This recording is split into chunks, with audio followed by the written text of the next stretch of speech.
Hey, do you have that one embarrassing story in your life that sticks out? Yes? No? Well, I do, and I'm about to tell you mine.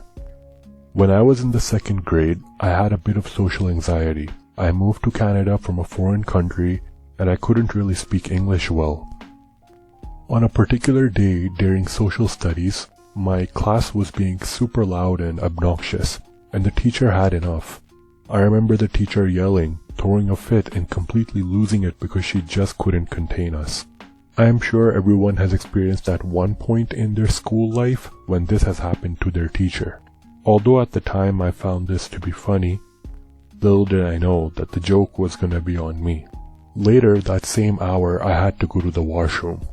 So, like any other student, I raised my hand and in broken English I asked could I use the washroom. The teacher could not understand me and I did not even know what she said, but I thought she said I could go, so I get up and start walking towards the door.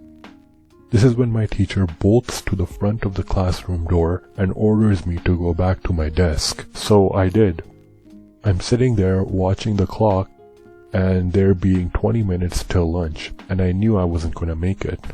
After a few minutes I asked her again with urgency, but it turns out as a punishment she had not let anyone out of the classroom for the next hour.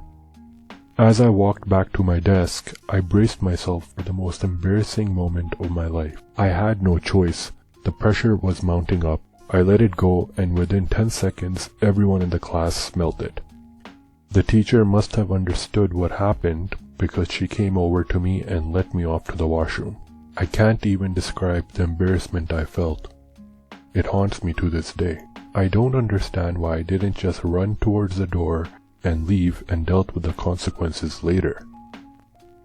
Anyways, then my parents were called to the school, with a change of clothes of course, and my father really put it on the principal. So much so that my parents also took the matter to the district superintendent, and the teacher was fired within that week. Funny thing is that I stayed in that school for all of elementary. However, for junior high, my family moved to a different city, and so I was no longer in contact with anyone from my elementary again. Thank God. If you're wondering whether I was bullied and picked on, answer is yes, I was. But to be honest, it only made me a stronger person. And I just stopped caring what people thought of me.